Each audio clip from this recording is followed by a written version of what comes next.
الحمد لله رب العالمين، والصلاة والسلام على سيد الأنبياء والمرسلين وعلى آله الطيبين الطاهرين وعلى من تبعهم بإحسان إلى يوم الدين، أما بعد.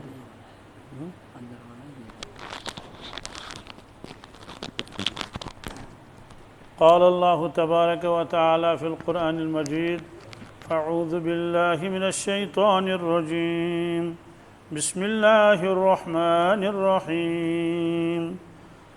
الرحمن علم القرآن، خلق الإنسان علمه البيان. الشمس والقمر بحسبان، والنجم والشجر يسجدان. والسماء رفعها ووضع الميزان،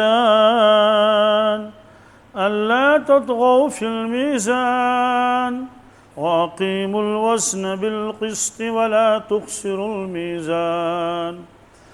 والأرض وضعها للأنام، فيها فاكهة والنخل ذات الأكمام، والحب ذو العصف والريحان. فبأي آلاء ربكما تكذبان؟ وقال الله تبارك وتعالى: وإن تعدوا نعمة الله لا تحصوها، إن الإنسان لظلوم كفار. وقال النبي صلى الله تعالى عليه وسلم: الدنيا خلقت لكم وأنتم خلقتم للآخرة، أو كما قال صلى الله تعالى عليه وسلم. صدق الله المولانا العظيم، وصدق رسوله النبي الأمي الكريم، ونحن على ذلك من الشاهدين والشاكرين، والحمد لله رب العالمين.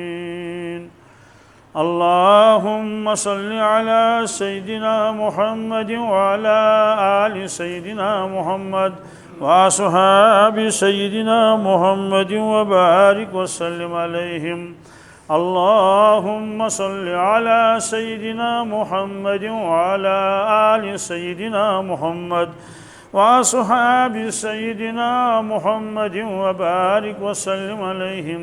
اللهم صل على سيدنا محمد وعلى آل سيدنا محمد وأصحاب سيدنا محمد وبارك وسلم عليهم. وصل على جميع الأنبياء والمرسلين وعلى ملائكتك المقربين وعلى عبادك الصالحين وعلى أهل طاعتك أجمعين، وارحمنا معهم برحمتك يا أرحم الراحمين. رب اشرح لي صدري ويسر لي أمري، واحلل عقدة من لساني يفقهوا قولي. رب يسر ولا تعسر ولا تنقص وتمم بالخير، وبك نستعين یا فتاح یا فتاح یا فتاح.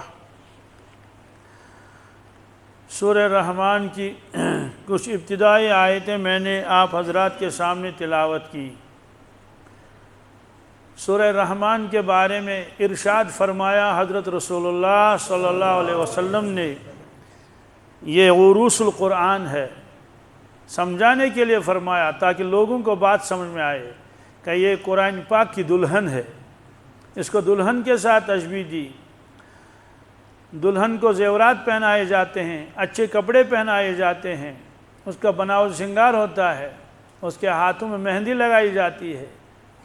سورہ یاسین شریف کے بارے میں فرمایا یہ قرآن پاک کا دل ہے. جیسے انسان کے بدن میں دل ہوتا ہے اور بہت قیمتی ہے، وہ سارا دار و مدار تو دل ہی پر ہے. اگرچہ باقی اعضاء کا ہونا بھی تو ضروری ہے، لیکن بہرحال دل تو دل ہی ہے. اور ظاہری اعتبار سے بھی اور باطنی اعتبار سے بھی دل کا بہت اونچا مقام ہے، ایمان کا جو نور ہے وہ دل ہی میں رہتا ہے۔ محبت کی جگہ ہاتھ اور پاؤں نہیں ہے، محبت کی جگہ دل ہی ہے۔ دل کے بارے میں آپ نے فرمایا کہ ایک گوشت کا ٹکڑا ہے، جب وہ بن جاتا ہے اور جب وہ ٹھیک ہوتا ہے تو سارا بدن ہی ٹھیک ہوتا ہے۔ جس شخص کا دل نیک ہو اس کی آنکھیں بھی نیک ہوتی ہیں، جس شخص کا دل مومن ہو، اللہ کا خوف اس میں ہو، اس کی نگاہوں میں اللہ خوف ہوتا ہے، اس کی زبان سے بھی اللہ کا خوف ظاہر ہوتا ہے، اس کے ہاتھ پاؤں بلکہ پورے بدن پر اللہ کے خوف کے اثرات ظاہر ہوتے ہیں۔ دل تو بادشاہ ہے، جیسے بادشاہ اندر بیٹھا رہتا ہے وہیں سے احکامات جاری کرتا ہے لوگوں کے بارے میں، فلاں جگہ یہ کرو، فلاں جگہ وہ کرو، فلاں جگہ یہ کرو۔ تو اسی طرح سے دل حکم دیتا ہے کہ فلاں کام کر لو، دل کہتا ہے چلو مسجد، بس ایک دم آدمی کھڑا ہو جاتا ہے اور وضو بنا کے مسجد میں آ جاتا ہے۔ یہ دل کا کام ہے، اسی نے حکم دے دیا ایسا کر لو۔ دل کہتا ہے چلو تلاوت کر لو، تو دل تلاوت کر لیتا ہے۔ اور دل ہی کو فرمایا گیا اگر خدا نخواستہ دل خراب ہو جائے تو سارا بدن خراب ہو جائے گا۔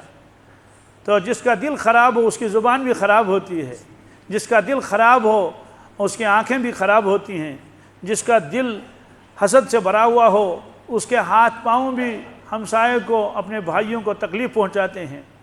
جس کے دل میں اللہ کی محبت بھری ہوئی ہو وہ اللہ ہی کے کام کرتا ہے۔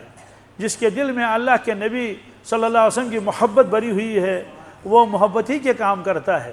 جس کا دل سخی ہے اس کا ہاتھ بھی سخی ہی ہوتا ہے، جس کا دل بخیل ہے اس کا ہاتھ بھی بخیل ہی ہوگا، چاہے وہ کروڑ پتی ہو، لاکھ پتی ہو، ارب پتی ہو۔ بہرحال دل تو بہرحال دل ہے، لیکن دل بنانے میں بھی بڑی مشکلات آتی ہیں۔ یہ دل جلدی بنتا نہیں ہے۔ اسی کو ایک بزرگ نے فرمایا تھا، آئینہ بنتا ہے رگڑے لاکھ جب کھاتا ہے دل، کچھ نہ پوچھو دل بڑی مشکل سے بن پاتا ہے دل۔ کٹ گئی ایک عمر میری اس افہام اور تفہیم میں، دل کو سمجھاتا ہوں میں، مجھ کو سمجھاتا ہے دل۔ انہوں نے کہا کہ آئینہ بنتا ہے، آئینہ کب؟ رگڑے لاکھ جب کھاتا ہے دل، جب دل کو رگڑا جاتا ہے، مجاہدہ کیا جاتا ہے اور محنت کی جاتی ہے، شریعت کا آدمی پابند بن جاتا ہے تو اس کا دل دل بن جاتا ہے۔ ایک بزرگ نے فرمایا، پانی ہے،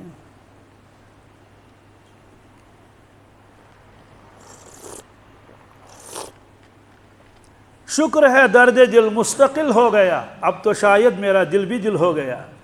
دوستو دل تو سبوں کے پاس ہوتا ہے نا، لیکن دل والے بہت کم ہوتے ہیں۔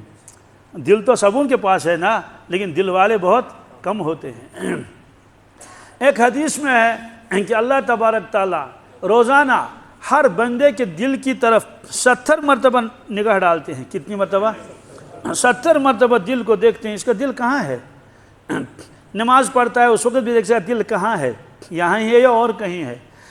تو کسی شاعر نے کہا تھا، غربت میں ہوں اگر ہم رہتا ہے دل وطن میں، سمجھو وہیں ہمیں بھی دل ہو جہاں ہمارا۔ غربت کا معنی پردیس، کیا یعنی وہ کہنا یہ چاہتے ہیں کہ لوگوں جب میں اپنے وطن میں نہیں ہوتا ہوں، پردیس میں ہوتا ہوں، لیکن میرا دل اپنے ہی وطن کے اندر ہوتا ہے، وطن کے ساتھ لگا رہتا ہے، سمجھو وہیں ہمیں بھی دل ہو جہاں ہمارا۔ اس لیے ہم کو غیر حاضر کیوں کہتے ہو؟ ہم کو بھائی حاضر لکھو نا، اس لیے کہ ہمارا دل تو آپ ہی کے ساتھ لگا ہوا ہے۔ اس لیے فرمایا کہ دست با کار دل با یار، اے مومن تو جو بھی کام کرے، کھیتی کرے، کاروبار کرے، مزدوری کرے، کچھ بھی کرے، لیکن تمہارا دل اپنے مولا کے ساتھ لگا ہوا ہونا چاہیے۔ تمہارے دل میں اپنے نبی صلی اللہ علیہ وسلم کی یادیں ہونی چاہیے، تو انہی خیالوں میں تو زندگی گزار لے۔ یہ فرمایا کہ ان اللہ لا ينظر الى صورکم ولا الى اجسامکم ولکن ينظر الى قلوبکم والى اعمالکم۔ بعض لوگ ایسے ہوتے ہیں ہر وقت جسم کی پڑی رہتی ہے، جسم کی فکر، 10 مرتبہ دن میں شیشہ دیکھیں گے، میرے بال صحیح ہیں کہ نہیں، میری داڑھی ٹھیک ہے یا کہ نہیں، میرے کپڑے اچھے ہیں کہ نہیں، اور چہرے پر میل تو نہیں ہے، اور سرما سج رہا ہے یا نہیں رہا ہے، یہ سارے بدن کی طرف ہر وقت، کپڑے صاف ہیں کہ نہیں، میل کچیل تو نہیں ہے، استری ہے یا نہیں۔ یہ تو اللہ بچائے جسم کے پجاری ہیں۔ ٹھیک ہے کپڑے پہن لو، صاف پاک دھل کے پہن لو، اللہ خیر صلی اللہ، وضو کرو، غسل کرو، اللہ کا حکم ہے، ٹھیک ہے، جمعہ کے دن غسل کرنا سنت ہے، لیکن آدمی اپنے بدن کا پجاری بن جائے اور اس کو دلہن کی طرح سجائے، یہ کوئی اچھی بات نہیں ہے۔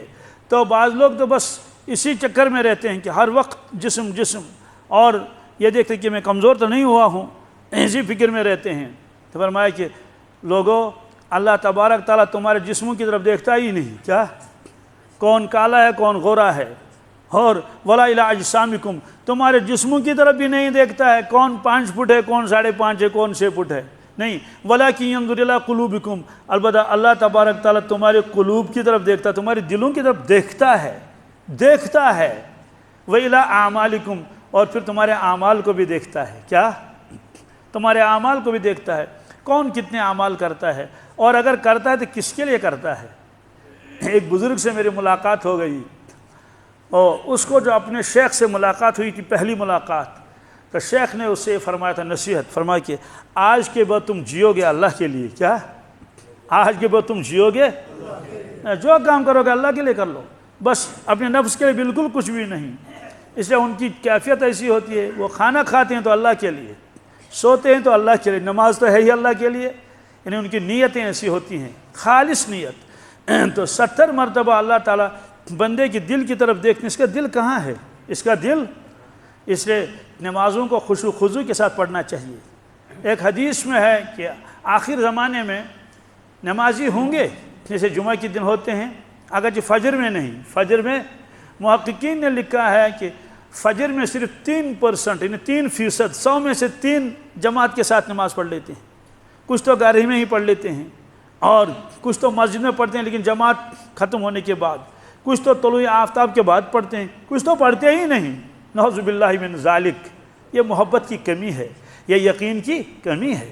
جی اللہ سے محبت ہونی چاہیے، والذین آمنوا اشد حبا للہ، اللہ تعالیٰ خود فرماتے ہیں ایمان والوں کو مجھ سے زبردست محبت ہے، ایمان والوں کو مجھ سے، جی اتنی محبت اور کسی سے بھی نہیں جتنی ایمان والوں کو اللہ سے محبت ہوتی ہے۔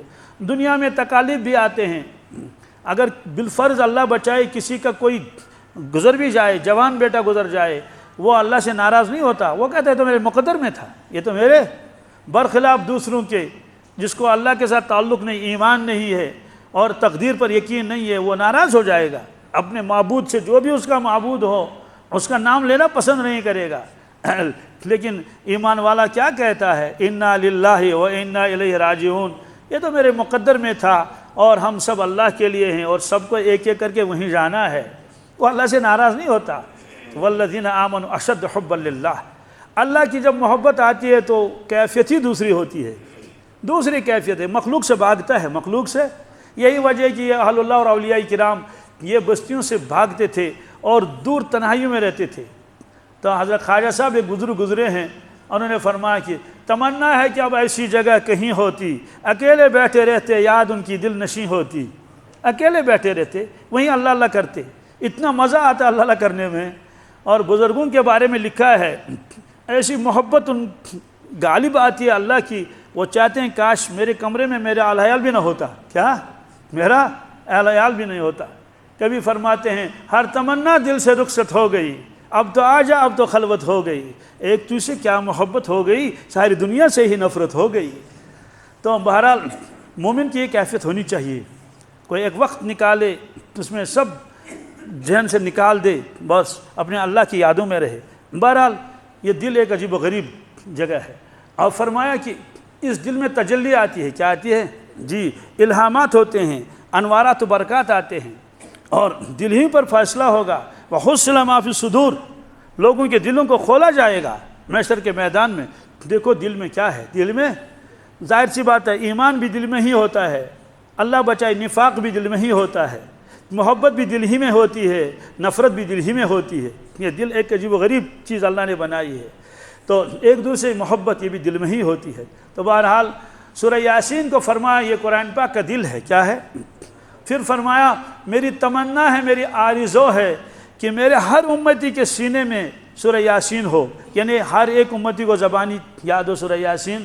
اس لیے میں نوجوانوں سے درخواست کر لیتا ہوں اس وقت کہ آپ اس تمنا کو پوری کر لیں۔ یہ ہمارے باپ کی تمنا نہیں ہے یہ ہماری والدہ کی آرزو نہیں ہے، یہ آرزو ہے حضرت رسول اللہ صلی اللہ علیہ وسلم کی، جن سے زیادہ شفیق اور مہربان نہ کوئی تھا، نہ کوئی ہے، نہ کوئی ہوگا۔ والدین بھی ناراض ہو کر اپنے بچے کو نکالتے ہیں گھر سے، چل تجھے میں وہ دیتا ہوں، آنکھ کرتا ہوں آپ کو پراپرٹی سے کیا کرتا ہوں، بے دخل کر لیتا ہوں۔ کبھی ایسا بھی ہوتا ہے نا، لیکن اللہ کے نبی صلی اللہ علیہ وسلم دیکھتے ہیں یہ میرا امتی گناہ گار ہے، اس کو دور نہیں کرتے ہیں، اس کو اور قریب لاتے ہیں، اور جو پتھر مارتے تھے ادھر سے دعائیں دیتے تھے۔ تو اس طرح سے جو ہے وہ فرمائے میری یہ آرزو ہے، تو اس آرزو کو پورے کریں گے ہم انشاءاللہ، اور نفع کتنا ہوگا وہ تو بعد میں پتہ چلے گا۔ جو آدمی قریب المرگ ہو، اب وفات اس کی قریب ہے، اس کے سرانے پر آ کر بیٹھو اور کوئی آدمی سورہ یاسین کی تلاوت کرے ہلکی آواز سے، تاکہ اس کے کانوں تک آواز پہنچے، جو قریب المرگ کو جس کو ہم عرفاً میت کہتے ہیں۔ اس سے کیا ہوگا؟ کہتے ہیں کہ وہ سکرات، کیا سکرات الموت سہل اور آسان ہوگا۔ یعنی فرشتے جب دیکھیں گے اس میت کے پاس تو سورہ یاسین کی تلاوت کی جا رہی ہے، تو جان نکالنے میں وہ آسانی کریں گے، اس کے بہت آسانی کے ساتھ اس کی جان نکالیں گے، وہ اس کی روح نکالیں گے۔ الحمدللہ۔ تو یہ جب دوسرا آدمی پڑھے تو ایسے اثرات ہوں گے، تو جس کے سینے میں ہو تو کیسے اثرات ہوں گے؟ برا اس کو فرمایا یہ قرآن پاک کا دل ہے، قرآن پاک اللہ کا کلام ہے، کوئی شک شبہ نہیں۔ ایک حدیث میں ہے آسمان اور زمین پیدا کرنے سے پہلے 1000 برس اللہ تبارک تعالیٰ نے سورہ یاسین اور سورہ طٰہٰ، ان صورتوں کو اللہ تعالیٰ نے فرشتوں کے سامنے خود تلاوت فرمائی، ان 2 صورتوں کی تلاوت خود فرمائی اللہ تبارک تعالیٰ نے۔ سوال اللہ تعالیٰ تلاوت بھی کرتے ہیں، اور ان کا اپنا کلام ہے، ان کا اپنا کلام ہے، اپنا کلام سناتے ہیں، اور جو آدمی تلاوت کرتا ہے اس کا کلام بہت غور سے سنتے ہیں کہ میرا کلام سنا رہا ہے۔ اور ایک حدیث میں ہے اللہ تبارک تعالیٰ کائنات میں کسی کی آواز کو کوئی بھی ہو اتنی محبت اور غور سے نہیں سنتے ہیں جتنے اپنے نبی کی تلاوت کو سنتے ہیں، اپنے نبی کی تلاوت کو سنتے ہیں بہت محبتوں کے ساتھ کہ میرا نبی صلی اللہ علیہ وسلم تلاوت کر رہا ہے۔ اور اس کے بعد ہر امتی جو جیسا ہو تلاوت کرے تو اللہ تعالیٰ غور سے سنتے ہیں اس کی تلاوت کو۔ ویسے تو وہ سب کچھ سنتے ہیں لیکن محبت کے ساتھ۔ تو 1000 برس پہلے اللہ تعالیٰ نے سورہ یاسین اور سورہ طٰہٰ کو فرشتوں کے سامنے اس کو پڑھا، تو فرشتوں نے سنا، سننے کے بعد کہنے لگے کہ مبارک ہے اور خوش نصیب ہے وہ امت جن امتیوں کی طرف یہ قرآن پاک نازل کیا جائے گا۔ آپ کہیں گے بھائی وہ تو نازل ہوا حضرت رسول اللہ صلی اللہ علیہ وسلم پر، ٹھیک ہے، لیکن اس کے بعد وہ ہمارے پاس بھیج دیا گیا، اس کو گویا کہ ہمارے اوپر ہی وہ نازل ہوا ہے۔ اولاً تو ان پر نازل ہوا، اس کے بعد مان لیجئے کہ وہ ہر امتی کو وہ قرآن پاک مل گیا ہے۔ اسی لیے شاعر نے کہا کہ لوگوں تم قرآن پاک کی تلاوت کرتے ہو، اس میں لکھا ہے کہ ایمان والو اللہ سے ڈرو، ایمان والے فلاں کا مت کرو، تو ہم تو سمجھتے ہیں تو ایمان والوں سے کہتا ہے، کہتے ہیں نہیں تم نیت کرو، یہ مجھ سے کہتا ہے۔ یہ اللہ تعالیٰ تلاوت کریں ایمان والو ڈرو اللہ سے، یہ مجھ سے اللہ تعالیٰ فرما رہے ہیں کہ ڈرو اللہ سے۔ اپنا نام بھی لے سکتے ہیں، اگر عبد الرحمن نام ہے، عبداللہ نام ہے، گویا کہ آواز آ رہی ہے عبداللہ ڈرو اللہ سے، عبد الرحمن ڈرو اللہ سے، محمد ایوب ڈرو اللہ سے، نذیر احمد اور بشیر احمد، مشتاق احمد اور عبد الغفور عبد الغفار ڈرو اللہ سے۔ گویا کہ اللہ تعالیٰ مجھ سے کہہ رہا ہے۔ اقیم الصلاۃ، نماز پابندی سے پڑھ لینا، نماز یہ اللہ تعالیٰ مجھ سے فرما رہے ہیں کہ آپ نماز نہ چھوڑنا۔ والفجر، قسم صبح کی نماز کی، والعصر، قسم عصر کی نماز کی۔ اللہ تعالیٰ فرماتے ہیں ایمان والو روزہ رکھو، تو تصور کرنا چاہیے کہ یہ اللہ تعالیٰ مجھ سے ہم کلام ہے، اور مجھ سے کہتے ہیں، اللہ تعالیٰ فرماتے ہیں کہ تم روزہ رکھو۔ یا ایھا الذین آمنوا لا تقربوا الصلاۃ وانتم سکارا، لا تقربوا الزنا، اللہ تعالیٰ مجھ سے فرماتے ہیں تم گناہ کے قریب بھی مت جانا۔ ولا تقربوا مال الیتیم، اللہ تعالیٰ مجھ سے کہتے ہیں دیکھو یتیم کے مال کے قریب بھی نہ جانا، اس کو ہڑپ نہ کرنا۔ ولا تاکلوا حرام نہ کھانا، یہ اللہ تعالیٰ مجھ سے باتیں کر رہے ہیں۔ کہتے ہیں پھر دیکھو کیا اثر پڑے گا زندگی کے اوپر۔ تو ایک شاعر نے اس کو اپنے اشعار میں یوں نقل کیا، تیرے ضمیر پر جب تک نہ ہو نزول کتاب، تیرے ضمیر پر جب تک نہ ہو نزول کتاب، گرا کشا نہ راضی نہ صاحب کشاف۔ یہ 2 شخص گزرے ہیں دونوں مفسر ہیں. مفسر میں نے جو قرآن پاک کی تفسیر کر لے. ایک ہے امام فخر الدین رازی رحمۃ اللہ علیہ, عجیب و غریب شخصیت گزرے ہیں. گویا کہ انہوں نے تفسیر کیا لکھی, ایک سمندر لکھ دیا. کیا سمندر لکھ دیا, کئی جلدوں میں, یہاں سے لے کر وہاں تک وہ ایک لائن لگی ہوئی ہے. تو یہ اس کو کہتے ہیں امام رازی. امام صاحب کشاف ایک تفسیر ہے, اس کا نام ہے تفسیر کشاف. لکھنے والے علامہ جار اللہ زمخشری رحمۃ اللہ علیہ. تو شاعر فرماتا ہے کہ اے ایمان والے, اگر تم تفسیر کشاف بھی پڑھو گے اور تفسیر کبیر بھی پڑھو گے علامہ رازی کی, جو گرہیں تمہارے اندر ہیں, گانٹھ لگے ہوئے ہیں, ایک بھی نہیں کھلے گی. کیا اتنا پڑھنے کے باوجود جیسے تم تھے ویسے ہی. کہ کیوں؟ تیرے ضمیر پر جب تک نہ ہو نزول کتاب, جب تک تم یہ نیت نہ کرو کہ یہ قرآن تو میرے دل پر نازل ہو رہا ہے. یہ اللہ تعالیٰ مجھ سے کہتے ہیں کہ فلاں کام چھوڑو, فلاں کام کرو, فلاں کام مت کرو, فلاں کام کے قریب مت جاؤ. کہتے ہیں تب آپ کو نفع پہنچے گا, ورنہ آپ کو نفع نہیں پہنچ سکتا. اس سے معلوم ہے اس کی بھی نیت کرنی چاہیے. تو یہ فرمایا فرشتوں نے کہ وہ امت کتنی خوش نصیب ہوگی جن کی طرف یہ قرآن بھیجا جائے گا. نمبر 2, وہ زبانیں کتنی مبارک ہوں گی جو اس کی تلاوت کریں گے. گویا فرشتے کہہ رہے ہیں کہ تلاوت کرنی چاہیے. تلاوت تو وہ مبارک وہ زبانیں ہیں. کہتے ہیں کہ وہ سینے کتنے نورانی ہوں گے جن سینوں میں یہ سورہ یاسین اور سورہ طٰہٰ محفوظ ہوگا, جن کو زبانی یاد ہوگا. عجیب بات ہے, دونوں صورتوں میں تذکرہ ہے حضرت رسول اللہ صلی اللہ علیہ وسلم کا. سورہ یاسین میں بھی شروع میں انہی کا تذکرہ ہے اور سورہ طٰہٰ میں بھی انہی کا تذکرہ ہے. یہ یاسین اور طٰہٰ یہ حروف مقطعات میں سے ہیں. حروف مقطعات کس سے کہتے ہیں؟ قرآن پاک کی بعض صورتوں کے شروع میں کچھ حروف ایسے ہیں ان کا معنی کسی کو معلوم نہیں. یہ اللہ تعالیٰ اور اس کے رسول صلی اللہ علیہ وسلم کے درمیان میں راز ہے. کیا ہے؟ جب یہ راز ہے تو پھر راز کو فاش کون کرے گا؟ اس لیے یہ راز ہی رہا. جیسے الف لام میم ذالک الکتاب لا ریب فیہ, ذالک الکتاب لا ریب فیہ کا تو معنی معلوم ہے, لیکن الف لام میم اس کا معنی معلوم نہیں ہے. ان کو حروف مقطعات کہتے ہیں. مقطعات کا مطلب یہ ہے کہ اگر ان کو ملا کر بھی لکھا جائے تب بھی جب پڑھیں گے تو ٹکڑے ٹکڑے کر کے, کیا کاف ہا یا عین صاد, ٹکڑے ٹکڑے کر کے. الف لام میم یہ نہیں پڑھیں گے. علم ذالک الکتاب نہیں, علم نہیں پڑھیں گے. یا پڑھیں گے الف الگ پڑھیں گے, لام الگ پڑھیں گے, میم الگ پڑھیں گے. اور آپ نے فرمایا جو الف لام میم پڑھے گا تو اس کے 30 نیکیاں اس کے نامہ اعمال میں لکھ دی جائیں گی. کتنی؟ الف کی 10, لام کی 10 اور میم کی 10. تو ایک تو حروف مقطعات ہیں یہ یاسین اور طٰہٰ.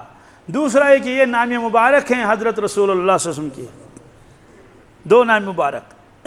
آپ ان کے نام مبارک میں دیکھیں گے جو 99 نام مبارک ہیں حضرت رسول اللہ صلی اللہ علیہ وسلم کے, جس میں پہلا ہے محمد, احمد, حامد, محمود. یہ تو اس میں آپ دیکھیں گے یاسین, کیا, اور دیکھیں گے طٰہٰ. تو یاسین یہ تو نام مبارک ہے حضرت کا, اس کا مطلب کیا ہے یہ ہمیں معلوم نہیں, یہ ہمیں معلوم نہیں ہے. بہرحال حضرت کا نام مبارک ہے. تو اللہ تعالیٰ خطاب فرماتے ہیں رسول اللہ صلی اللہ علیہ وسلم سے. کافر لوگ کہتے تھے لست مرسلا, قریش مکہ کہتے تھے لست مرسلا, آپ مرسل نہیں ہیں. نعوذ باللہ من ذالک, یعنی آپ کو اللہ نے نبی بنا کر نہیں بھیجا ہے. اب اس کا جواب دے رہے ہیں اللہ تعالیٰ, کیا؟ یاسین والقرآن الحکیم. یاسین, اے پیارے نبی صلی اللہ علیہ وسلم. ہمارے ایک کشمیری بزرگ تھے, وہ ترجمہ کرتے تھے اے ٹاٹھی پیغمبر. کیا؟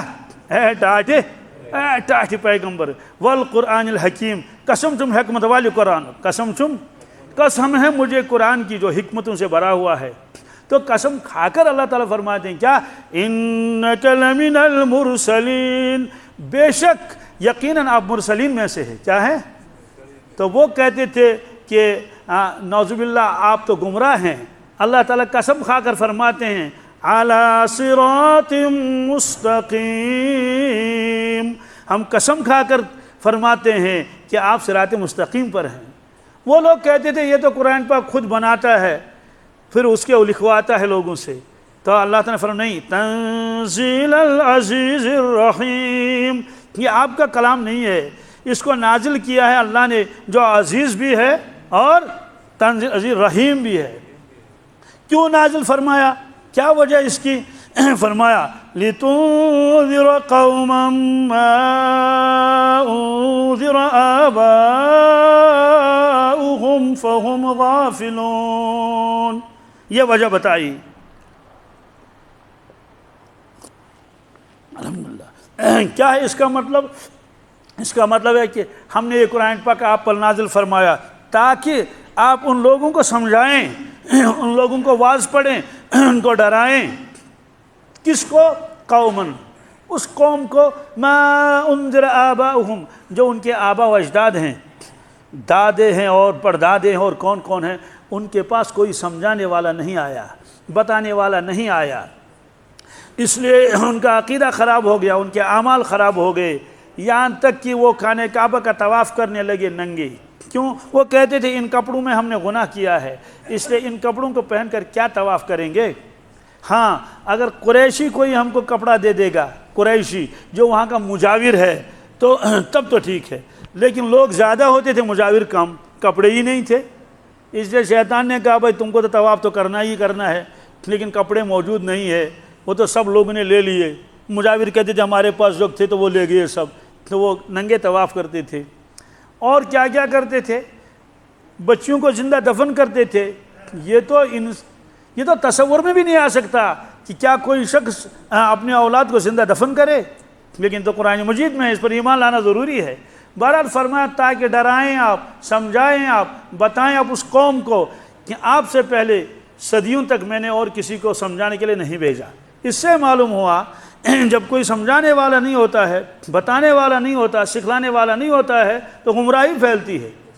حالانکہ یہ وہ قوم ہے قریش، یہ نبی زادے ہیں، کیا ہے جی، یہ ذریت ہے حضرت سیدنا اسماعیل علیہ السلام کی، کیونکہ اسماعیل علیہ السلام کو ابراہیم علیہ السلام نے خانہ کعبہ پر بسایا، ورنہ تو خود عراق کے تھے۔ ابراہیم علیہ السلام کہاں کے تھے؟ عراق کے۔ ان کے دو صاحبزادے تھے، ایک کو تو فلسطین میں بسایا مسجد اقصیٰ کے پاس، کہ یہ مسجد اقصیٰ ہے، اس کو آباد کر لو۔ دوسرے بیٹے اسماعیل علیہ السلام کو لائے خانہ کعبہ، فرمایا یہ خانہ کعبہ ہے تو یہاں بسو اور اس کو آباد کر لو۔ تو بہرحال یہ فرمایا یاسین، اور طٰہٰ بھی انہی کا نام مبارک ہے، طٰہٰ۔ گویا اللہ تعالیٰ فرماتے اے طٰہٰ ما انزلنا علیک القرآن لتشقیٰ، ہم نے آپ کے اوپر قرآن پاک اس لیے نازل نہیں فرمایا کہ آپ اپنی مشقت میں ڈالیں اپنے آپ کو، یعنی ہم نے تو اتنا فرمایا تھا یا ایھا المزمل قم اللیل الا قلیلا، رات کو آپ تہجد پڑھ لیں، کیا پڑھ لیں، آرام بھی کر لیں، لیکن آپ اتنا قیام لمبا کرتے، اتنا لمبا قیام کرتے ہیں، آپ کے پائے مبارک پر ورم آ گیا ہے۔ یہ ہمارا مقصود نہیں تھا، یہ ہمارا مقصود۔ سوال پائے مبارک پر کیوں ورم آتا تھا؟ جی اگر ایک شخص گھنٹوں ایک ہی جگہ ایسے بیٹھے گا، بس سومو میں ہم بیٹھتے ہیں نا، یہاں سے اب سری نگر جائیں، اترتے وقت دیکھیے اتنے پاؤں موٹے ہو جاتے ہیں، حالانکہ چلا نہیں، کھڑا نہیں رہا تو بیٹھا ہونا سیٹ پر، جہاز میں بیٹھو تب بھی اتنے موٹے پاؤں ہو جاتے ہیں۔ تو جو ایک ہی جگہ کھڑا رہے اور بہت دیر تک کھڑا رہے، کیا تو ظاہر سی بات ہے ان کے پاؤں پر تو یہ آئے گا ہلکا سا ورم، چونکہ آپ بہت لمبا قیام کرتے تھے، بہت لمبا قیام۔ آپ کا دھیان میری طرف ہے نا، یہ مضمون بہت گہرائی سے سننا ہے۔ لمبا قیام آپ کرتے تھے، اس لیے پاؤں مبارک پر ورم آتا تھا۔ حضرت عائشہ صدیقہ رضی اللہ تعالی عنہا دیکھتی تھی، انہوں نے عرض کیا یا رسول اللہ صلی اللہ علیہ وسلم آپ تو بخشائے ہیں، معصوم ہیں گناہوں سے، تو آپ اتنی مشقت کیوں اٹھاتے ہیں، اتنی لمبی نمازیں کیوں پڑھتے ہیں، آپ کے پائے مبارک پر ورم بھی آ گیا۔ آپ کو معلوم ہے جواب کیا دیا گیا؟ یعنی فرمایا کہ میں جنت کے درجات حاصل کرنا چاہتا ہوں، میں ثواب زیادہ کمانا چاہتا ہوں، نہیں، فرمایا افلا اکون عبدا شکورا، فرمایا کیا میں اللہ کا شکر نہ کروں، کیا میں اللہ کا شکر، جب اللہ نے مجھے اتنا نوازا اور مجھے معراج پر بلایا اور ساتوں آسمانوں کا دیدار مجھے کرایا اور اپنی پاک ذات کا بھی دیدار کرایا، اور کیا کیا نے مجھے عطا کیا، سید المرسلین مجھے بنایا، قرآن عظیم میرے اوپر نازل فرمایا، مجھے جو امت ملی یہ خیر امت ہے، کیا ہے امت ہے، اور میرے امت کے اولیاء کو، جو علماء بھی ہوتے تھے اولیاء بھی، ان کو بنی اسرائیل کے نبیوں کے ساتھ تشبیہ دے دی، اور مجھے فرمایا وَلَسَوْفَ يُعْطِيكَ رَبُّكَ فَتَرْضَىٰ، ہم عنقریب آپ کو اتنا دیں گے کہ آپ راضی اور خوش ہو جائیں گے۔ تو اللہ تبارک تعالیٰ تو میری قسمیں کھاتا ہے، کہاں قسم کھائی اللہ تعالیٰ نے؟ جی اللہ تعالیٰ نے قرآن پاک میں بہت ساری قسمیں کھائی ہیں، جیسے والفجر قسم صبح کی نماز کی، والعصر قسم عصر کی نماز کی، بہت پیاری نماز ہے اللہ کے یہاں۔ جیسے فجر کی نماز آرام کا وقت ہے، عصر کی نماز کام کاج کا وقت ہے۔ ایسے والشمس وضحاہا قسم ہے سورج اور آفتاب کی، والقمر اذا تلاہا ہے قسم ہے کس کی؟ چاند کی۔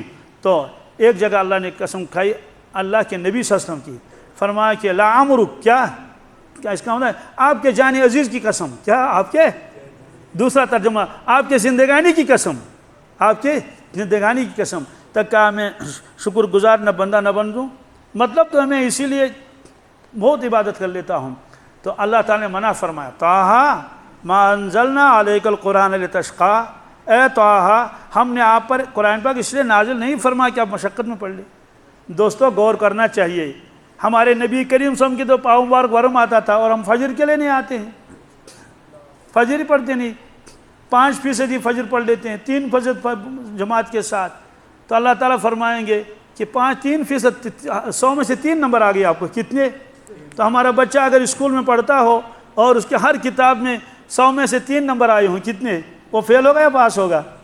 تو والدین اس کو خوش ہوں گے یا ناراض ہوں گے؟ اسے کہیں گے بھائی یہاں سے نکل جاؤ، یہاں نہیں آ، میں آپ کا چہرہ دیکھنا نہیں چاہتا، یہ تو کہیں گے نا۔ تو سکول والے کہتے ہیں کہ بھائی ہم کو معافی دے دو، تم نے سکول کا ریکارڈ خراب کر لیا ہے، یہ سرٹیفکیٹ لے لو اور کہیں جاؤ پڑھنے کے لیے، یہ تو کہیں گے۔ نانی حال والے بھی ناراض ہیں، نانا بھی ناراض ہو گیا، ماموں بھی ناراض ہو گیا، خالہ بھی ناراض ہو گئی، بھائی تم تو کیا کہ تم نے تو خاندان کا نام جو ہے وہ بدنام کر لیا، تمہیں 3 نمبر آئی، شرم نہیں آتی تمہیں؟ اب یہاں نہیں آنا، یوں کریں گے اور وہ ٹانگیں توڑ دیں گے، یہی تو کہیں گے۔ تو اللہ تبارک تعالیٰ کا کیا حق نہیں ہے؟ وہ کہیں گے اے آخر زمان کے مسلمانوں، تم نے ہمارا اسلام تو بدنام کر لیا، تم نمازی نہیں پڑھتے ہو، تم بے نمازی ہو۔ حضرت مجدد الفسانی شیخ احمد سرہندی بڑے جلالی ولی گزرے ہیں، بہت زبردست کبیر اولیاء، بہت اونچے درجے کے، کچھ نہ پوچھے، اللہ اکبر۔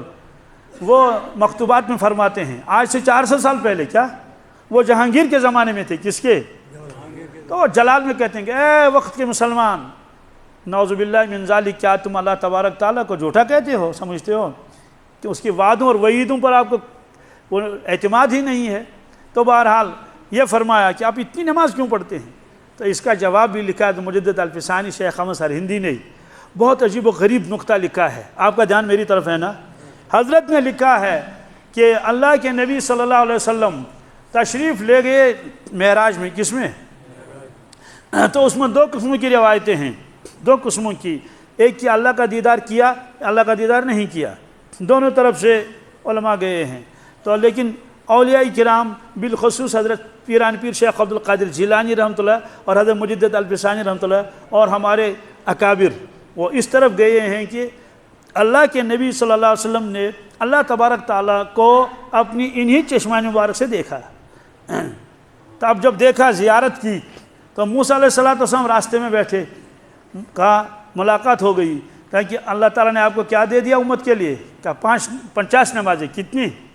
50، پھر کر کے آخر میں 5 رہ گئی۔ تو یہ نقطہ لکھا ہے تفسیر کے اندر کہ اور کوئی نبی کیوں نہیں آیا تھا راستے میں؟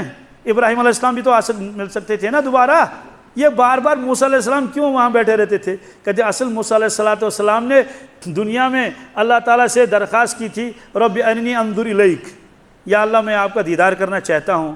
اللہ تعالیٰ فرمایا لن ترانی، کیا آپ مجھ کو نہیں دیکھ سکتے، یہ تو دنیا ہے، یہ تو ولیکن انظر الی الجبل فإن استقر مکانہ فسوف ترانی، ٹھیک ہے آپ کو شوق بہت ہے، ہمیں معلوم ہے، آپ اس پہاڑ کی طرف دیکھیں، اگر یہ پہاڑ اپنی جگہ رہا، ثابت رہا، تو فسوف ترانی، آپ بھی ہم کو دیکھیں گے۔ قرآن پاک نے فرمایا فلما تجلی ربہ للجبل جعلہ دکا وخر موسیٰ صعقا، جب اللہ تعالیٰ نے جبل طور کے اوپر ایک تجلی ڈالی، کتنی؟ وہ ذرا سی تجلی، ایک ذرا سی ڈال دی اس میں تجلی، تو وہ جو پہاڑ تھا وہ پہاڑ رہا ہی نہیں، وہ پہاڑ ہی ختم ہو گیا، کیا وہ پہاڑ رہا ہی نہیں، وہ ریت بن گیا، کیا بن گیا؟ اور وہ ریت ادھر سے پھیل گئی وہاں تک، اس کو آج بھی کہتے ہیں جبل دکا، کیا کہتے ہیں اس کو؟ جبل دکا، تو کشمیری میں بھی کہتے ہیں، اردو میں بھی کہتے ہیں اس کو دکا دے دیا، تو جعلہ دکا، دکا کا مطلب اپنی جگہ جو نہ رہے۔ تو حضرت کو معلوم تھا کہ آپ تشریف لے گئے ہیں، چلو میں دنیا میں دیدار نہ کر سکا، چلو کم از کم ان چشمہ مبارک کا دیدار تو کر لیں جنہوں نے اللہ کو دیکھا۔ اب آپ کہیں گے صاحب یہ تو دنیا میں ناممکن ہے اللہ کو کوئی دیکھے۔ سوال یہ دنیا کا واقعہ تھوڑی، یہ تو عالم ارواح کا واقعہ ہے۔ کس کا؟ یہ تو عرش مجید کا واقعہ ہے، تو یہاں ممنوع ہے۔ کہاں؟ جنت میں تو انشاءاللہ ہم سب دیکھ لیں گے اللہ تبارک تعالیٰ کو۔ یہ تو قرآن پاک میں وعدہ ہے، کس میں؟ اور یہ خود فرمایا رسول اللہ صلی اللہ علیہ وسلم نے۔ تو یہ جو تلاوت کا معاملہ ہے نا، یہ یہاں رکے گا نہیں، یہ چلتا رہے گا۔ تو حضرت نے کیا لکھا ہے، یہ جو میں نقطہ کہنا چاہتا تھا کہ اللہ تبارک تعالیٰ کا دیدار کرنے کے بعد جب آپ یہاں تشریف لائے اس سرزمین پر، تو آپ کو تلاش تھی کہ مجھے اس دیدار کا عکس مل جائے۔ کیا عکس کس سے کہتے ہیں؟ میں آپ کو بتاتا ہوں۔ ایک آدمی حج کو گیا، کس کو؟ کہاں گیا؟ حج کو گیا۔ اب واپسی پر تو بہت یاد آتی ہے کعبہ کی، جو نہیں گیا ہو اس کو اتنی یاد نہیں آتی، جو گیا اس کو پھر یاد آتی ہے، یاد ستاتی بھی ہے۔ کبھی خوابوں میں دیکھتا ہے، کبھی خیالوں میں گھومتا رہتا ہے۔ تو اس نے وہاں سے ایک فوٹو اور ایک تصویر لائی، کپڑے پر ہو یا کسی چیز پر، اس کو گھر میں لگا دیا لٹکا کے، تو بالکل ہو بہو اسی کعبہ کی طرح ہے نا وہ۔ تو وہ دیکھتا ہے، جیسے آج تو موبائل میں آتا ہے، لائیو دیکھتا ہے کہ بھئی یہ خانہ کعبہ ہے اور لوگ طواف کر رہے ہیں۔ بہرحال وہ دیکھ رہا ہے اس کو۔ اصل کعبہ تو مکہ میں ہے، اصل کعبہ تو مکہ شریف میں ہے، لیکن اس نے دیوار کے اوپر کیا لٹکا کے رکھا؟ یہ اس کا عکس ہے۔ کیا ہے؟ یہ اس کا فوٹو ہے۔ کیا اس کا؟ تو فوٹو ملتا جلتا ہے نا۔ بھائی جب آئیڈینٹی کارڈ چیک کرتے ہیں نا ایئرپورٹ پر، کہتے ہیں کہ ٹکٹ پر آپ کا نام لکھا ہے، کہتے ہیں آئیڈینٹی کارڈ دکھاؤ۔ کیا ہم شکل میں لائیں گے؟ تو مجھے بتائیے، اگر مرد ہوگا اس نے آئیڈینٹی کارڈ نکالا عورت کا تو اس کو جانے دیں گے؟ اگر لڑکا تو ہے خود 20 سال کا اور فوٹو دکھا رہا ہے 70 سال کا، چلے گا؟ اسے کہ تمہاری تصویر نہیں ملی، واپس جاؤ۔ تو یہ تو ہے گوئی جیسے یہ ہے ویسا، اس کو عکس کہتے ہیں۔ تو اللہ کے نبی صلی اللہ علیہ وسلم تلاش کیا کہ اس سرزمین میں، اس دنیا میں مجھے اس دیدار کا عکس ملنا چاہیے۔ دیدار کا عکس تو ملے گا نا عبادت میں ہی۔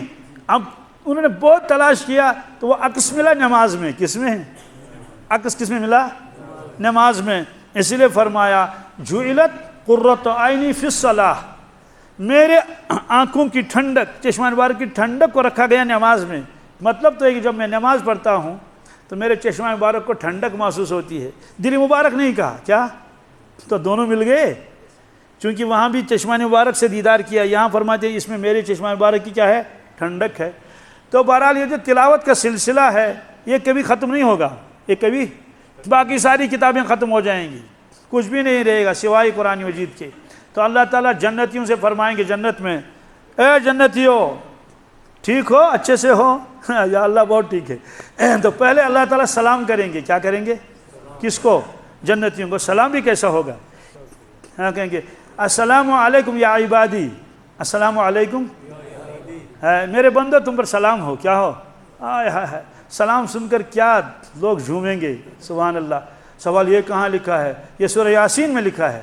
جب آپ سورہ یاسین یاد کریں گے اس میں آئے گا سلام قولا من رب الرحیم۔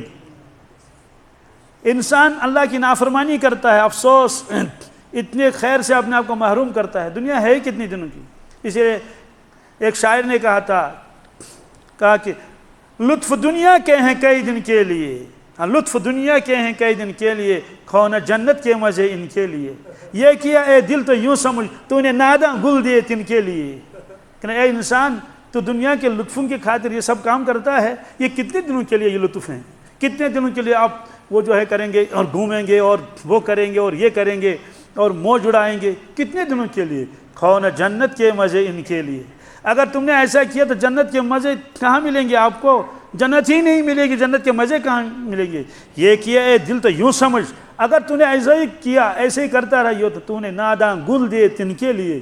کیا کیا؟ پھول ادھر سے دے دیے، ادھر سے کوڑا کرکٹ لے لیا۔ تو کبھی فرماتے تھے کہ بہر غفلت یہ تیری ہستی نہیں، دیکھ جنت اس قدر سستی نہیں، دیکھ جنت اس قدر، یہاں تو دکان سستی میں نہیں ملتی ہے کہ نہیں؟ تو جنت سستی میں کیسے ملے گی؟ تو بہر غفلت یہ تیری ہستی نہیں، اور دیکھ جنت اس قدر سستی نہیں، رہ گزر دنیا ہے یہ بستی نہیں، جائے عیش و عشرت و مستی نہیں، کر لے جو کرنا ہے آخر موت ہے، ایک دن مرنا آخر موت ہے۔ آخر موت ہی تو آئے گی نا۔ یہ کاج صاحب فرماتے ہیں کہ موقع غنیمت ہے، کیا آج ہے کل ہوگا یا نہیں ہوگا؟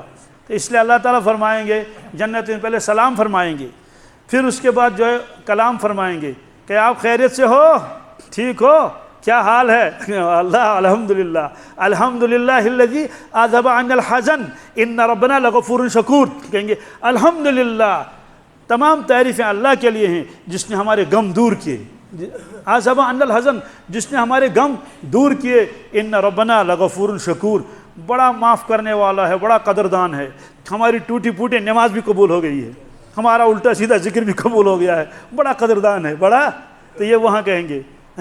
تو اللہ تعالیٰ فرمائیں گے میرے بندو کسی چیز کی ضرورت نہیں، کسی چیز کی ضرورت نہیں، تو سلام سنتے ہی وہ سبحان اللہ، وہ تو مست ہو جائیں گے۔ کتابوں میں لکھا ہے حضرت ایوب علیہ السلام سے اللہ تعالیٰ نے فرمایا، پہلے بیمار تھے، اس کے بعد ٹھیک ہو گئے، تندرست ہو گئے، نئی جوانی آ گئی، تو اللہ تعالیٰ نے فرمایا ایک مرتبہ کہ ایوب آج تو تم تندرست ہو، کیا ہو بتاؤ، آج مزے میں ہو یا جب بیمار تھے اس وقت مزے میں تھے؟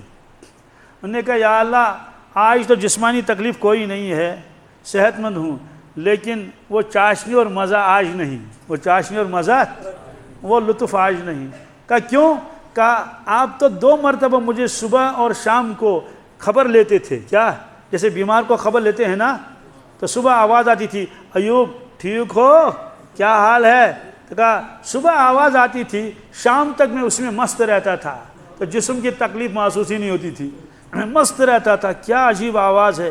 اور اللہ تعالیٰ بندے سے خیریت پوچھتے ہیں کہ تمہارا کیا حال ہے، حالانکہ اللہ تعالیٰ کو معلوم ہے نا۔ شام ہو جاتی تھی، پھر آواز آتی تھی، کہتے ایوب کیسی طبیعت ہے، کیا حال ہے؟ تو وہ کہتے ٹھیک ہوں، کیا یا اللہ ٹھیک ہوں۔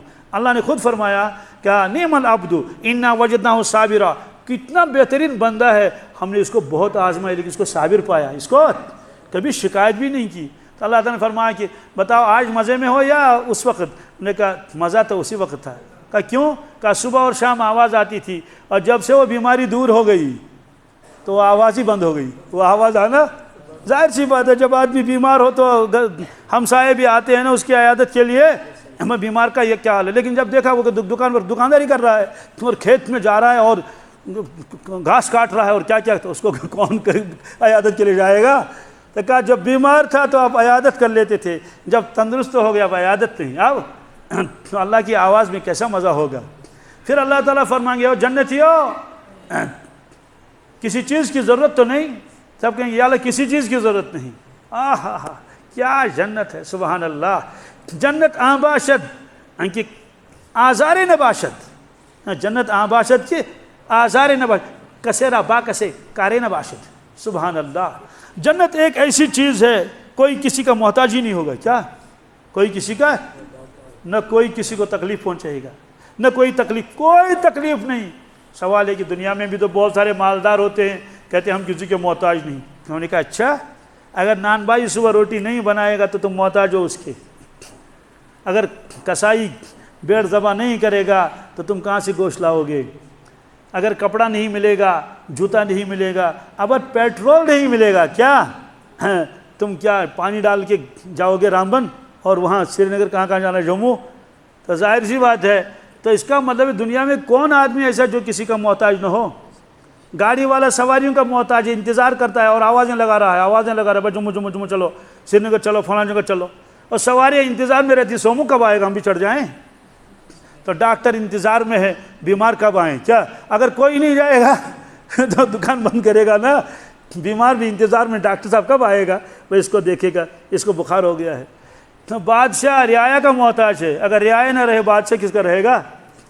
اور اگر وزیر نہ ہوں اور امیر نہ ہو اور فوج و لشکر نہ ہو، بیچارہ بادشاہ کیا کرے گا؟ اکیلے کیا بادشاہ کرے گا؟ کچھ بھی نہیں کر سکتا۔ تو اس لیے دنیا میں ایک ایسے نیٹ ہے، جال ہے، یہ اس کا محتاج، وہ اس کا محتاج ہے، اس کا محتاج، وہ اس کا محتاج ہے نا۔ شادی نہیں ہو جائے گی تو کیا ہوگا؟ تو شوہر بیوی کا محتاج، بیوی شوہر کی محتاج، اگر بچے نہیں ہیں تو ان کے محتاج ہیں، بھائی کسی طرح سے بچہ ہو جائے۔ بات سمجھ آ گئی؟ یہ استاد ہے، شاگرد نہیں ہوگے تو کیا دیواروں کو پڑھائے گا، کیا ستونوں کو پڑھائے گا، ستونوں پڑھو۔ اور اگر بہت سارے شاگرد ہیں استاد ہی نہیں ہے تو وہ کیا کریں گے، کیا پڑھیں گے؟ یہ ہے وہ دنیا۔ لیکن فرمایا کہ جنت ایسی چیز ہے، کسیرا با کسے کارے نباشد، کسی کو کسی سے کام ہی نہیں ہے، نہ لوہا خریدنا ہے، نہ سیمنٹ خریدنا ہے، کچھ بھی نہیں کرنا ہے، سب از قدرت ہوگا۔ بہرحال اللہ تعالیٰ پوچھیں گے میرے بندو کسی چیز کی ضرورت ہو تو بتاؤ، وہ کہیں گے یا اللہ کسی چیز کی ضرورت نہیں، کیا سبحان اللہ۔ تو اگر آج اللہ تعالیٰ ہم سے فرمائیں گے کسی چیز کی ضرورت ہو تو بتاؤ، ہم بتائیں گے یا نہیں بتائیں گے؟ بتائیں گے نہیں بتائیں گے؟ میں تو اتنا لسٹ لکھوں گا، میں کہوں اے اللہ تھوڑی دیر مجھے لکھنے دے، کیا تو میں پوری لسٹ لکھ دوں گا، یہاں ہے نا ارے کیا کیا مسائل ہیں امت کے، لیکن وہاں جنتی کہیں گے ہمیں کوئی ضرورت نہیں، کیا کسی چیز کی ضرورت ہے، صحت مانگے تو پہلے سے ہے، کھانا مانگے پہلے سے ہے، کوئی بیمار بھی نہیں ہوگا کہ صحت مانگے اس سے، ایسی جنت ہے۔ اعلان ہوگا اے جنتیو تمہیں ایسی صحت دے دی جائے گی ابداً ابدا کوئی بیمار نہیں ہوگا، اس لیے وہاں کلینک ہے ہی نہیں، نہ وہاں ڈاکٹر ہوں گے نہ وہاں حکیم ہوں گے، کچھ بھی نہیں، درزی بھی نہیں ہوگا جو کپڑے سلے جی، اور شاپ کیپر بھی نہیں ہوگا، بزاجی کوئی دکان نہیں وہاں، کیا کیوں کہتے ہیں کپڑے ہوں گے نور کے، کس کے؟ کوئی واشنگ مشین بھی نہیں، کیوں میل نہیں، میل ہوتا ہی نہیں وہاں، کیا ہوتا نور کے کپڑے، سوال پھر بھی چینج تو کرنے پڑیں گے، کہتے ہیں چینج کریں گے ارادے کے ساتھ، سفید کپڑے پہنے ہوئے تو دل میں خیال آئے گا کہ دوسرے کپڑے پہنیں گے سبز رنگ کے، یوں نظر ماری سبز رنگ کے کپڑے ہیں، کیا ہیں؟ میں حاجیوں کو بتاتا ہوں میرا تجربہ 100%، مدینہ طیبہ جاتے ہیں نا، جیسے میں نے آج صاف کپڑے پہنے تو کل یہ میلے ہوں گے، وہاں آپ 10 دن ان کو رکھیے، 1 مہینہ رکھیے کوئی میل نہیں، کیا یہ راز مجھے معلوم نہیں، سفید امامہ لگاتے ہیں، ٹوپی لگاتے ہیں، 10 دن وہاں رہتے ہیں، جیسے پہلے دن تھے ویسے آج بھی ہے، البتہ صرف جو ہے کھانا کھاتے وقت جو ہے وہ شوربہ گرتا ہے، وہ تو ظاہر سی بات ہے، وہ تو الگ چیز ہے نا، عقل حیران ہو جاتی، پسینہ تو آتا ہے لیکن میل کچیل کچھ بھی نہیں، تو یہ تو دنیا کی جنت ہے، کیا ہے اور وہ جو اصلی جنت ہے تو وہ کیسی ہوگی؟ تو اللہ تعالیٰ فرمائیں گے میرے بندو آج میں آپ کو ایک ایسی چیز دے دوں گا کہ جو نعمت میں نے آج تک آپ کو نہیں دی، اس سے لوگ حیران ہو جائیں گے کیا دے گا اللہ تعالیٰ، کسی نعمت کی ضرورت ہی نہیں، اب ساری نعمتیں پہلے سے مل چکی ہیں۔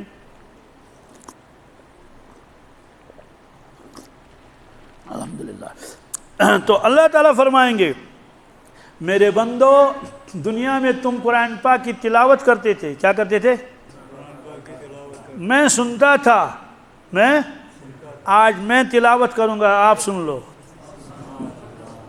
تو وہ تلاوت کیا ہوگی؟ اللہ اکبر۔ حدیث میں ہے لکل آیت منہا ظاہر و باطن، ہر آیت میں ظاہر بھی ہے اور باطن بھی ہے، ہر آیت میں ظاہر بھی ہے باطن کو چھپا کے رکھ دیا گیا، وہ نہیں بتایا گیا ہم کو، لیکن سوال یہ کہ باطن کب تک چھپا رہے گا، کبھی تو ظاہر بھی ہونا چاہیے نا جی۔ تو فرماتے ہیں کہ جب اللہ تبارک تعالیٰ تلاوت فرمائیں گے اس وقت قرآن پاک کا جو باطن ہے وہ ظاہر ہو جائے گا، وہ اس میں کیا راز ہوں گے وہ سب منکشف ہوگا پورے جنتیوں کے اوپر، اس امت کے اوپر، تو اس وقت وہ باطن میں جو انوارات ہیں وہ پھیلیں گے پورے جنت میں، تو ایسا لگے گا ہر شخص کو جیسے آدمی سمندر میں ڈوبتا ہے، پانی کے سمندر میں، اس کو محسوس ہوگا میں نور کے سمندر میں ہوں، کس میں؟ وہ تو مست ہوگا، صاحب بیوی بچے سب بھول گیا، کچھ بھی یاد نہیں، اسی میں رہ گیا، بس تلاوت ہوگی، کیا ہوگی؟ تو حضرت مجدد الفسانی شیخ احمد سرینی نے فرمایا، ایک کبیر اولیاء ہے نا، فرمایا میں دیکھتا ہوں قرآن پاک کے باطن کو، کس کو؟ کہ اولیاء سے وہ چیز چھپاتا نہیں پروردگار، میں دیکھ رہا ہوں ہر حرف نور کا سمندر ہے، ہر حرف، لیکن اس یہاں کے سمندر کو تو پھر بھی کنارہ ہے نا، بھائی یہ بمبے ہے وہ جدہ ہے، یہ دہلی ہے یہ جدہ ہے، یہی تو ہے نا، سوال پہنچ گئے جدہ پر، بچے اترو جاؤ اب گاڑی میں، پھر کہا کہ یہ ایسا سمندر ہے یہ قرآن مجید کہ اس سمندر کا کوئی کنارہ ہی نہیں، کیا؟ بہت سارے سمندر ہوتے ہیں ان کے کنارے نہیں ہوتے، ہاں بہت سارے سمندر ایسے ہوتے ہیں، محبت کا سمندر کیا؟ اس کا کوئی کنارہ ہی نہیں، معرفت کا سمندر اس کا کوئی کنارہ ہی نہیں، اللہ کی معرفت کا سمندر ایسا ہے اس کا کوئی کنارہ، کوئی کنارہ نہیں، 1000 برس یہیں رہو کنارہ نہیں ملے گا، چلتے رہو، اور اسی کو شاعر نے کہا تھا پار ہونے کا تصور ہی غلط، پار ہونے کا تصور ہی غلط، بحر الفت کا کہیں ساحل نہیں، بحر الفت کا کہیں 1000 برس تک رہے کوئی زندہ دنیا میں اور معرفت کے سمندر کو چلتا رہے گا، اس کی زندگی ختم ہو جائے گی لیکن معرفت کے سمندر ختم نہیں ہوں گے، یہ چلتا رہے گا۔ تو یہ قرآن پاک بھی انہی عجائبات میں سے ہے۔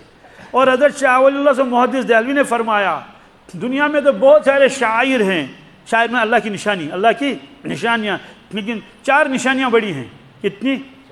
4 نشانیاں بڑی ہوئی ہیں، یہ اللہ کی نشانی ہے. مثلا ان صفا والمروہ من شعائر اللہ، صفا اور مروہ اللہ کے شاعر میں سے، نشانی میں سے. یہ تو چھوٹی نشانیاں ہیں، کیا ہیں؟ اسی لیے اس کے اوپر دوڑنا پڑتا ہے نا، صفا سے مروہ، مروہ سے صفا. اور حضرت نے فرمایا 4. نمبر 1 کعبۃ اللہ، کیا؟ یہ اللہ کی نشانیوں میں سے ایک نشانی ہے اس سرزمین پر. نمبر 2 کلام اللہ، کیا؟ یہ اللہ کی نشانیوں میں سے ایک نشانی ہے. نمبر 3 رسول اللہ صلی اللہ علیہ وسلم، یہ اللہ کی قدرت کی نشانیوں میں سے ایک نشانی ہے. نمبر 4 نماز. نمبر 4 یہ شاعر اللہ ہے زمین پر. اسی لیے آپ نے فرمایا جو نماز کا پابند ہے اس کے ایمان کی گواہی دے دو. حالانکہ ایمان کا تعلق تو کس سے ہے؟ سینے سے ہے. ذرا غور کر لو، یہ 4 چیزیں اللہ نے ہم کو عطا فرمائی ہیں، ہے یا نہیں؟ دیکھو، اور ہمارا قبلہ کعبہ ہے یا نہیں؟ ہے یا نہیں؟ اس لیے کہ جب نماز آدمی پڑھتا ہے اس کو حج کے ساتھ مشابہت ہوتی ہے. کس کے ساتھ؟ وہ کہ جب نماز جو پڑھتا ہے یہ حاجی بھی ہے، حالانکہ حج کو نہیں گیا لیکن حاجی بھی ہے، یعنی کچھ حصہ حج کا بھی اس میں ہے. اور یہ اس وقت زکوٰۃ بھی نہیں دے رہا ہے، پیسے خرچ کر کے اس کپڑے پہنے ہوئے ہیں، تو ننگے تو نماز نہیں ہوگی. تو یہ روزہ دار بھی ہے کہ روزہ کھاتا پیتا کچھ بھی نہیں، یہ اللہ اکبر کرے گا، کیا کھائے گا؟ کچھ بھی نہیں کھائے گا، کسی سے بات بھی نہیں کرتا. تو فرماتے ہیں کہ یہ نماز جو ہے یہ ایمان بھی ہے. کیا ہے؟ قرآن پاک میں یہ ایمان ہے. تو ایمان بھی یہ ہے، اور روزہ بھی ہے، زکوٰۃ بھی ہے، اور حج بھی ہے. خود تو ہے ہی نماز، تو حج کیسے ہے؟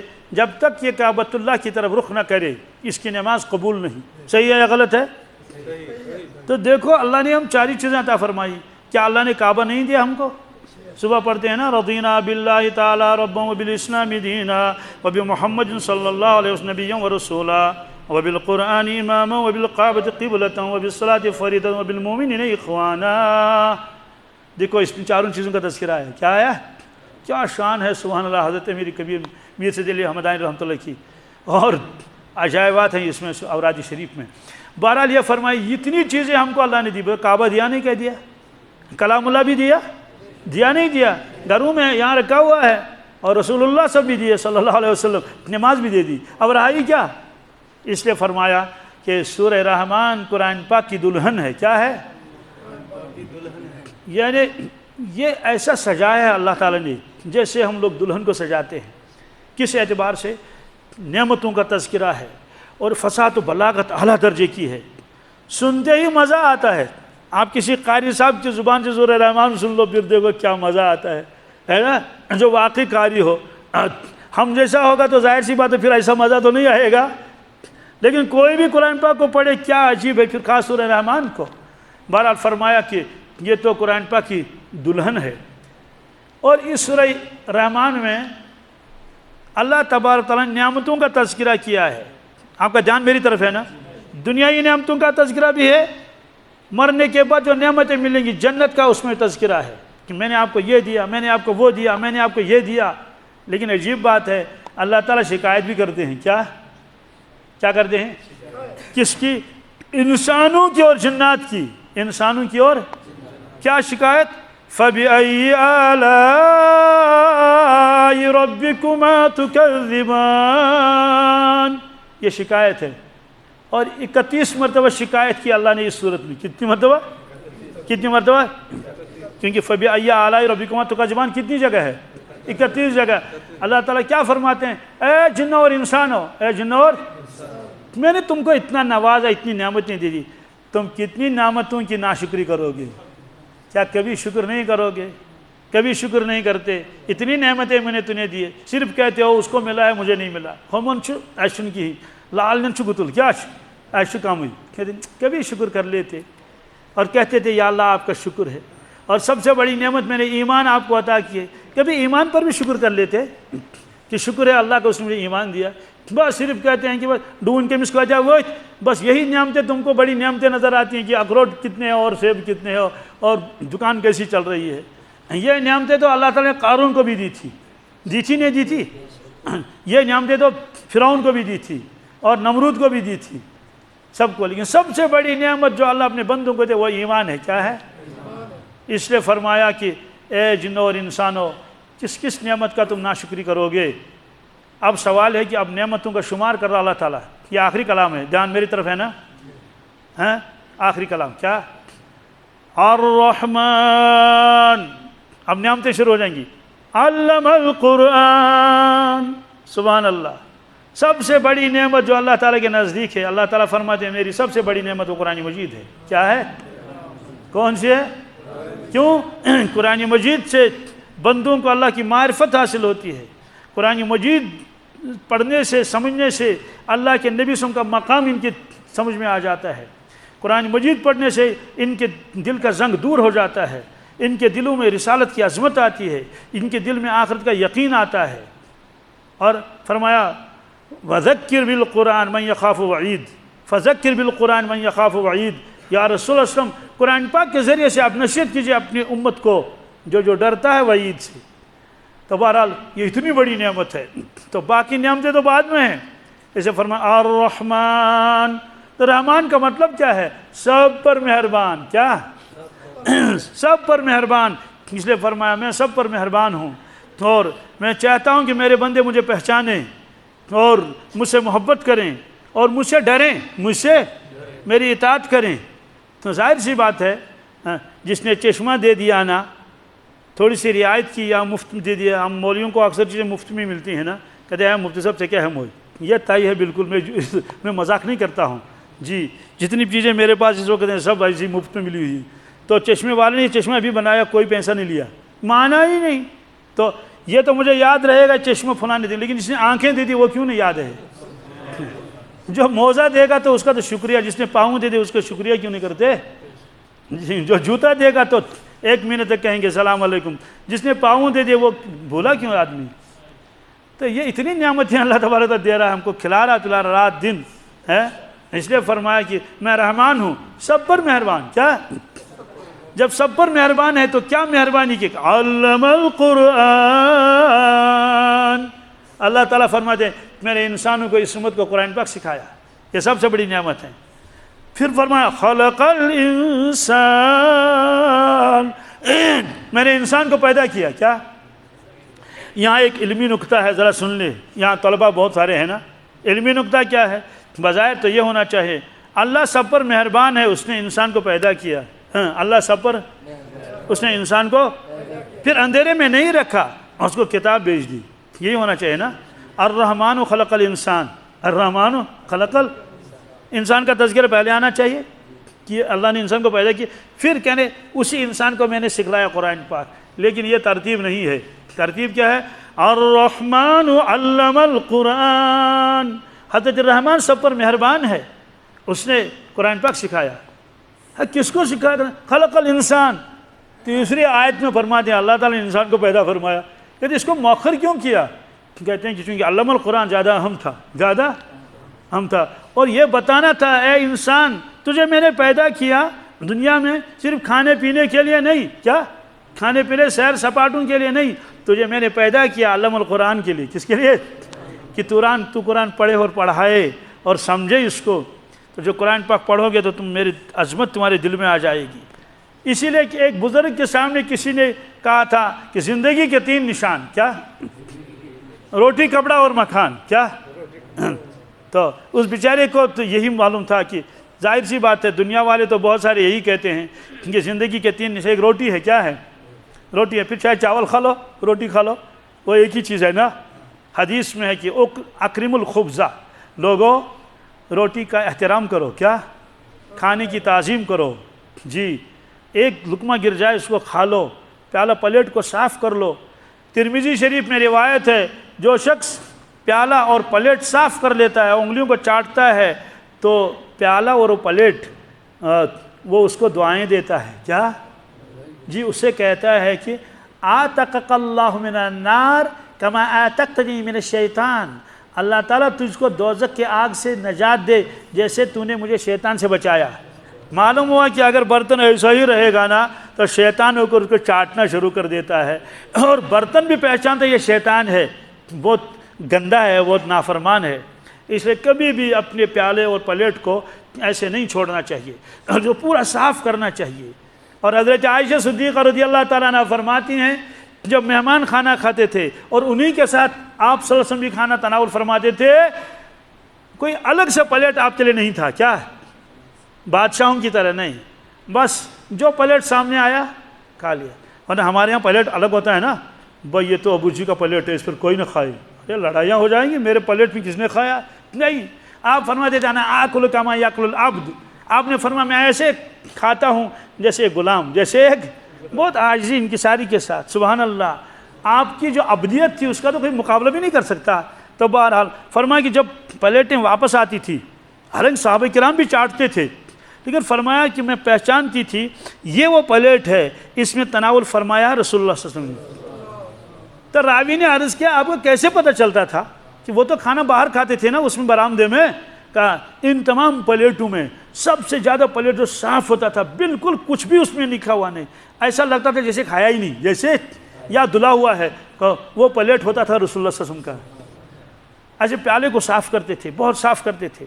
تو بہرحال تو فرمایا کہ خلق الانسان، میں کیا کہہ رہا تھا؟